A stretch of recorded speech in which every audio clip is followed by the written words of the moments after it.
안녕하세요. 인생고개입니다. 나이가 들면 어디에서 살 것인가, 누구와 살 것인가, 어떤 집에서 살 것인가를 한번 생각해 보셨습니까? 노후에 거주할 집을 선택할 때는 반드시 자신의 경제력을 고려해서 선택해야 하며 또 각 개인의 건강 상태에 따라서 주변 환경을 살펴보아야 합니다. 그리고 무엇보다 중요한 것은 행복한 여가 활동을 할 수 있는 시설이 있는지 파악해야 합니다. 결혼을 하면서 30년을 같은 집에서 살아온 할머님이 부동산에 오셨거든요. 지금 거주하고 있는 집을 매매한다면 얼마나 받을 수 있는지 금액을 미리 파악해 두기 위해서 오신 아주 현명한 할머니였습니다. 나이가 들면 언젠가는 몸이 불편해지고 돌봄 시설이나 병원에 가야 하잖아요. 병원 비용을 별도로 준비해 둔 여유 자금이 없을 경우에는 집을 팔아서 충당해야 합니다. 현금 보유가 없으면 집을 매매해서 노후 자금으로 사용해야 하거든요. 나이 들면 언제 아파도 이상한 일이 없는 관계로 갑자기 다칠 수 있는 상황을 대비하는 것이 중요합니다. 나이가 든 사람들은 과연 집을 선택할 때 어떤 것을 고려해야 할까요? 지금 사는 집이 너무 커서 관리하기 어렵다고 생각하십니까? 첫째, 집을 줄이고 싶어 합니다. 자식을 키울 때는 넓고 큰 집이 좋습니다. 하지만 나이가 들면 동선이 편리한 집이 좋습니다. 혼자나 나이 든 부부 둘이 살면 너무 큰 집보다 버리지 못한 물건들을 정리하고 구조가 좋고 동선이 좋은 작은 집이 좋을 수 있습니다. 나이가 들수록 다리의 힘은 줄어들고 늘어나는 것은 묵은 짐과 병밖에 없습니다. 작은 집도 오래된 짐을 정리하면 동선이 익숙한 집으로 활용할 수 있습니다. 돈이 있으면 굳이 좁은 집에서 살 필요 없습니다. 나이가 들어서 집을 줄인다는 것은 어쩌면 차츰 경제력이 떨어지기 때문에 줄여야 된다는 의미일 수도 있을 겁니다. 집이 넓으면 넓은 만큼 물건이 채워지지만 그래도 조금의 숨통이 트이는 공간은 남거든요. 그러니까 무조건 집을 줄이기보다 나이 들면 꼭 필요한 용품들이 많아지는 관계로 선택을 잘 하셔야 됩니다. 너무 좁은 집은 필수 용품들이 꽉 차서 사람 사는 집에 짐이 있는지, 짐이 있는 집에 사람이 거주를 하는지 구별이 되지 않아서 삶의 질이 떨어질 수 있습니다. 경제적 여유가 있다면 넓은 집이 좋습니다. 청소하기 어렵다고요? 요즘 로봇 청소기 정말 좋습니다. 전 연세에 있는 사람들이 전세나 매매를 원하시면 될 수 있으면 하늘도 보이고 지나가는 사람, 지나가는 차, 멀리 보여도 산을 볼 수 있는 곳, 앞이 꽉 막힌 집보다 앞이 트인 집을 추천해 드립니다. 햇살 좋은 남향도 물론 좋지만 남동향이나 남서향도 햇살은 우리가 필요한 만큼은 얻을 수 있거든요. 창가에 앉아서 하루를 시작하는 사람들, 계절이 바뀌는 것을 보고 하루의 무료함이 없어졌으면 좋겠다는 생각 때문입니다. 또 개인적으로 집은 좁아도 불편함 없이 집안에서 움직일 수 있는 적당한 공간이 있어야 된다고 생각을 하거든요. 좋은 집은 많지만 집 내부가 나이 든 사람들이 살 수 있는 최적화된 집은 드뭅니다. 노후에 거주할 집을 마련한다면 문턱과 계단을 없애고 비싼 돈 들여서 바닥을 돌이나 드레스 같은 것을 시공하시면 안 됩니다. 특히 목욕탕은 질감이 있는 타일이나 미끄럼 방지 매트 공사를 하고 옆벽에 안전바를 설치하는 것이 무엇보다 중요합니다. 난 아직 그 나이는 아니다라고 생각하지 마시고 노후에 거주할 집이라면 꼭 설치하시길 바랍니다. 두 번째는 병원과 복지관이 가까운 집이 좋습니다. 시니어들을 붙잡으려면 대형 병원 옆에 집을 지으라는 말이 있습니다. 60세 이상 입주자들을 대상으로 하는 시니어 주택 시장에서는 대형 병원이 효자 노릇을 톡톡히 하고 있습니다. 고령자들에게 대형 병원이 가까운 주택은 일상적으로 건강관리가 가능한 데다 응급 상황이 발생하더라도 신속한 대처가 가능해 선호도가 높습니다. 실제 대형 병원이 인근에 위치한 도심주택은 노후에 거주할 목적으로 구매를 하시는 경우가 많습니다. 물론 입주민들의 만족도도 높고 입주율도 높기도 합니다. 나이가 들면 아프지 않는 곳보다 아픈 곳이 더 많은 것은 어쩔 수 없습니다.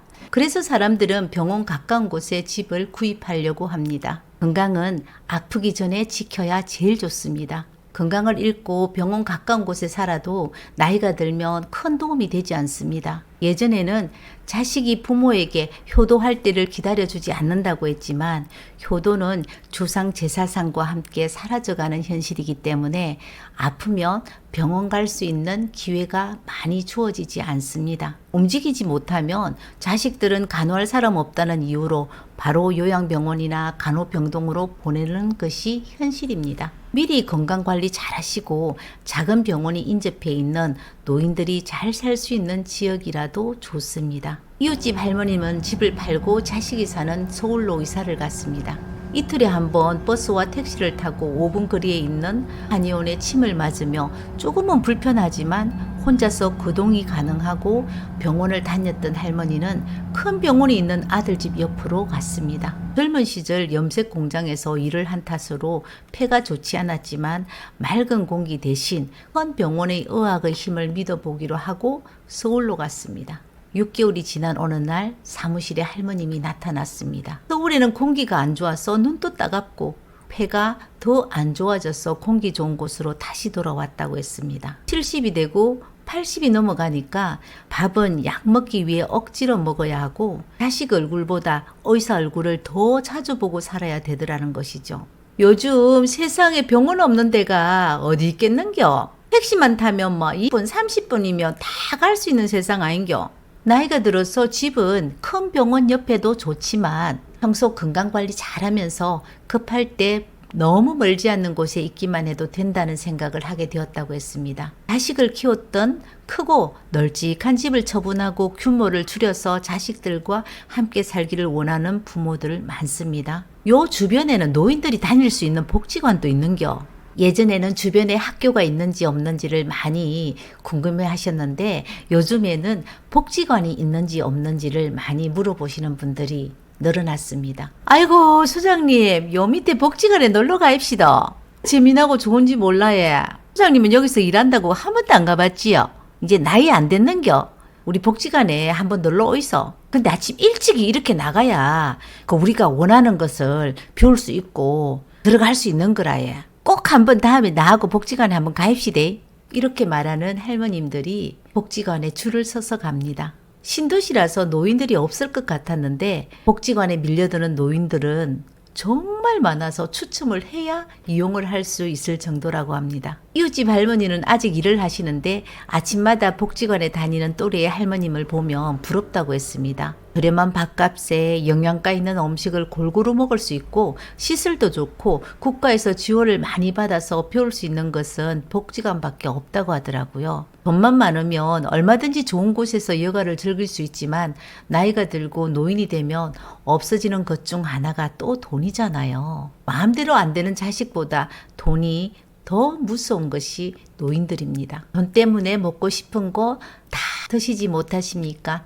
충분한 영양가를 섭취하지 못하십니까? 그리고 배우고 싶었던 것을 돈 때문에 배우지 못하셨습니까?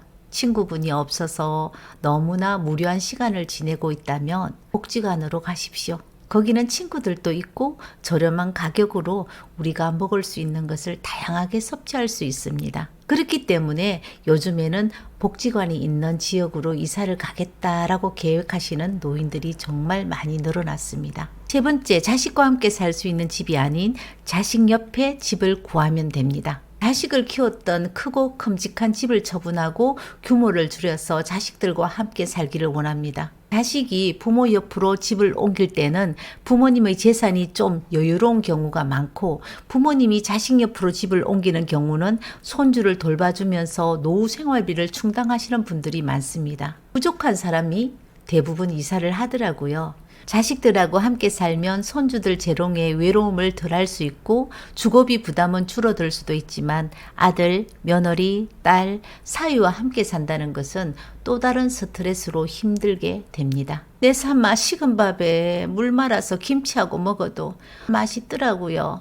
이렇게 말하는 할머니 아들과 며느리는 요즘 보기 드문 착한 사람들입니다. 하지만 함께 먹고 자고 생활하다 보니까 곱슬곱슬하고 윤기 반짝하게 나던 밥이 모래알 같다라고 했습니다. 아무리 예쁜 손주들이라도 너무 치대면 힘이 들고 내 먹고 싶은 음식보다 아이들과 젊은 사람 입맛에 맞는 음식으로 소화도 되지 않는다고 말하는 분도 있습니다. 상치 한 오큼 손으로 툭툭 뜯어서 넣고 된장 한 숟가락 넣어서 슥슥 비벼서 먹어보면 아이고 내가 했는 밥이 제일 맛있대. 그러니까 자식 밥보다 내 밥이 맛있는 기라. 운동이나 가볍게 산책할 수 있는 공원이 있는 곳이 자식 옆보다 좋다는 말도 했습니다. 함께보다 가까운 곳에 거주할 집을 구하시는 것을 저는 추천해 드립니다. 노후에 거주할 목적으로 집을 구하러 오신 손님들이 최우선으로 제시하는 세 가지를 제가 말씀드렸습니다. 다시 한번 정리하면 첫 번째는 작은 평수를 찾는다. 둘째, 병원과 복지관이 가까운 곳을 찾는다. 셋째, 자녀들이 거주하는 곳에 집을 찾는다.